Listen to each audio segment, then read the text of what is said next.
But still, it's still wrapped up in film though beforehand, whereas now perhaps there's more potential of you know, of it sort of like in a flux, really, I suppose. Well, I wouldn't use any of these terms. I mean, that's just actual life, and maybe, you know, trying to find a situation where you can fight back against people, or even if you're in a band, that's not art or anything, you know, that's just normal, trying to blend into the sort of mainstream that exists in some way, so you can access much larger audiences, I guess. Yeah. But what kind of audiences do you have now with No Go? Well, it depends. I did a tour with the Gossip, and they have, you know, the most kind of mainstream audience you can imagine, going up to north of England, and like everybody, you know, in those small towns, everybody comes down even though they don't know anything about the bands playing, you know. You get some quite interesting reactions. I mean, so, the more sort of provincial wise, the more I felt like wearing a moustache on the stage to sort of to protect myself. And, you know, occasionally you get quite extreme reactions out there. One time, I think it was in Preston, this guy, the minute I got on the stage, he just turned away sort of like this and wouldn't look at me the whole duration of the show, and I kept sort of asking if he was alright, and by the end of it everybody else was laughing at this guy because he's been so ridiculous, but you know, it's the kind of people we interact with. But, so is that what you're interested in when you say you're not so interested in like having a conversation with educated audience? I don't. I'm not so interested in.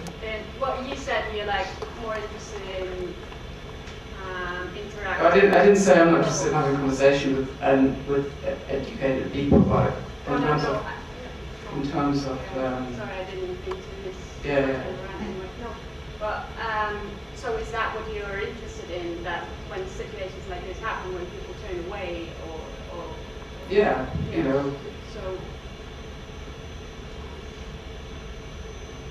I mean, just the fact that, you know, this guy, I have no idea what he thought or why he was turning away, but, you know, the fact that he was confronted with something that made him feel uncomfortable, I think is a good thing, you know.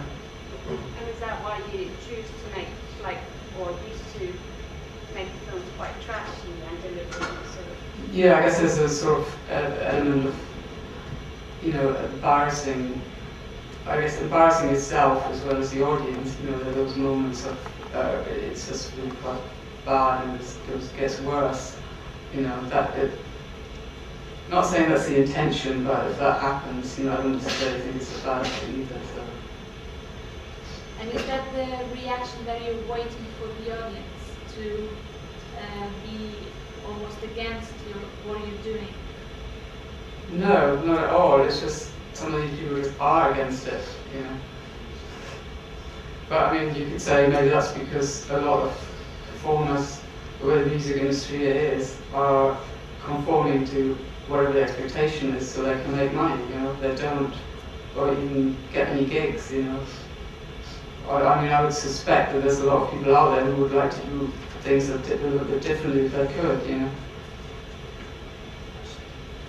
Yeah. Well, I suppose there's an element of tempering. You know, it's what? Tempering. Well, to get a support slot on the Gossip, I can think of a lot of acts which are perhaps kind of posit in a sort of area you're kind of working in, and kind of push that sort of, you know, that friction level even more and far more offensive and whatever. I don't know what you mean, sorry. Well, we artists or you are artists, and you know, the question of what kind of audience do you reach with your work, being shown in an art gallery or wherever, and I don't know if anyone's got any opinions about that or impressions about that. So did you think that filmmaking was more applicable to this given environment, to focus on that rather than anything else? When you came to this lecture, sort of, you know, thinking of the audience, what was going to be the point of focus and why? No, I mean, it could be anything. The only thing I was worried about is that sometimes people like to say, oh, your band is like performance art, and I think that's real bullshit, that's a real cliche. But as long as, you know, everybody's... Why do you say it's bullshit? Why because to me it just feels like this is how we classify anything that doesn't quite fit into you know, what's considered mainstream, or anything that seems slightly different. It can be in the art world because that's a safe place, you know. It doesn't affect, you can be as kooky as you want to be in the art world, but it doesn't offend any of the people that read the NME, or any of the people that, you know, whatever, that, you know, more ignorant people that choose not to pay attention to it, you know. I suppose, you know, in the same way as you sort of construct your own history and posit yourself, I suppose it's down to you. You can't change how we'll come to it, but I suppose in a position of holding a lecture, you're in a position to make clear your parameters and where you'd set yourself and where you've been working. So you've got a way of, a really abstract way of talking that I find it hard to, I'm foreign, you know, I find it a bit hard to. Okay, well I suppose you've got a given set of truths. People at art, you know, art school are here in the audience and whatever, talking about audience and whatever. But I suppose you brought in the enemy, you brought in the tour with the gossip, and you brought in where those audiences are coming from, how they're coming to your music and whatever. And I suppose all you need to do in this setting is to just say that yourself, really. And once you film that, that's fine. You can out for it. It's for you to kind of, you know, in the absence of these audiences, just to say, you know, where you've been working and who was coming to it and whatever. It just needs a little bit of like surrounding talk, doesn't it? Does that make sense?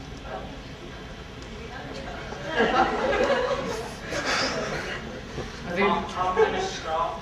That's what I'm going to do. That's for the best. Is it, I don't know, this gentleman had a question here.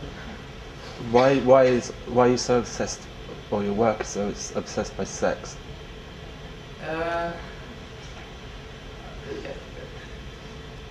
guess this, A, I think about it a lot. I think about sex a lot. And B, it's something that I'm interested in, I guess, morality, you know, as a topic, and sexual repression in relation to, I don't know, these are the biggest words that you could possibly find, but in relation to capitalism, maybe. That's what the topic of the subject. See, this guy's, the minute I say that, the guy starts yawning, so it can't be interesting. Anyway, so yeah, that's something, that's what I do in the band, I guess, why, you know, yeah. I like to play topless, and not because it's a feminist statement or anything, just because I think it's, you know, why not?